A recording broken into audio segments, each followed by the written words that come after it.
আজ ডক্টর মোহাম্মদ ইউনূস প্রধান উপদেষ্টা, উনি যদি আমার আলোচনা মন্ত্রী পরিষদে বসে বসে 10 মিনিট করে, আমি কি আর আমি থাকবো?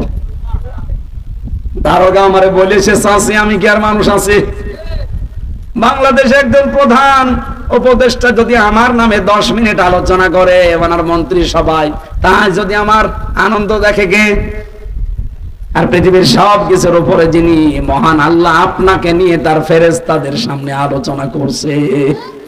যদি দুনিয়ায় কোরআন তেলাওয়াতে থাকতে পারেন আর যদি আল্লাহর জিকিরে আপনার জীবনটা নিমজ্জিত রাখতে পারেন।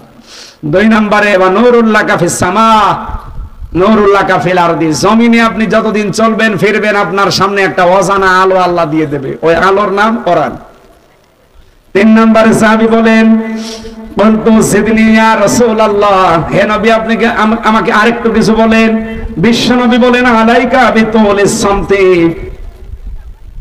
তুমি নিজের প্রতি এটা ফরজ করে নাও যে বেশি সময় আমি চুপ থাকবো। এটা আমাদের ভেতরে নেই। আমরা কথা বলতে আরম্ভ করলে আমার মনে হয় ওর চাইতে বক্তা এই দুনিয়ায় আর কেউ নেই। এই চার দোকানে যান দেখেন এখনো অনেকে গেজাচ্ছে, 100টা কথা বলে 98টা মিথ্যা কথা। এরকম মানুষ দেশে নেই।